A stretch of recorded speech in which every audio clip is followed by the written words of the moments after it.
With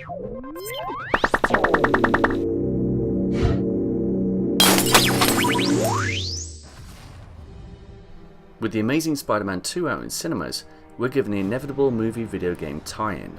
Though does the wall crawler deserve your time? Watch on to find out.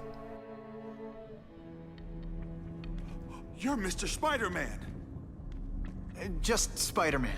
Mr. Spider-Man was my father. What's your name? Instead of focusing on the events of the movie, developers Beenox have decided to create their own story.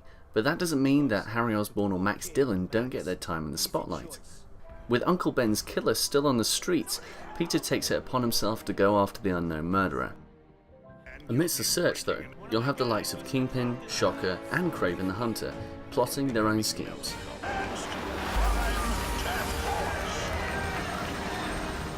But in between fighting mindless thugs and robots, Electro does appear, as well as a Green Goblin, both appearances of which seem forced, but even more so for Electro. With only one appearance as a sparkly blue villain throughout, it would be really easy to just cut him out altogether.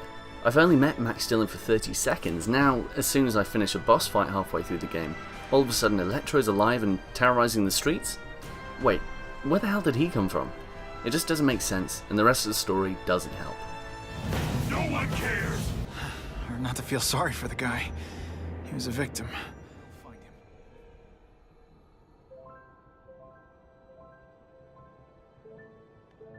With New York City acting as Spidey's playground once more, it's nice to be back, but couldn't it be a little more, I don't know, alive?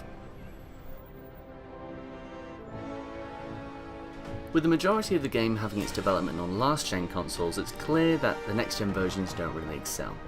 Don't get me wrong, New York is set up pretty well, and most of the memorable locations we've come to love are present. That means Oscorp Tower, the Daily Bugle, and more make a welcome return. But, where is the life and soul of the city? The day and night cycle are entirely dependent on the mission you're on. Draw distances come at the cost of lots of fog. And the streets are as bland as a water milkshake. At least character models are okay.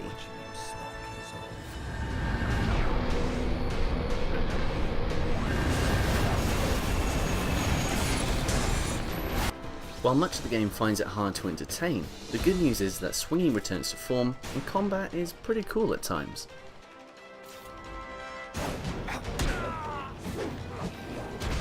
With a much more grounded approach this time around, now your webs actually connect to buildings, letting you use the left or right triggers to alternate between each arm.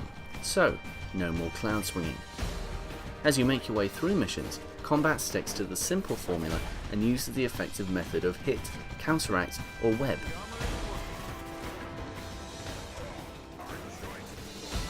It was quite fun trying to stick to stealth tactics through missions and use my web rush ability to gain the best vantage point.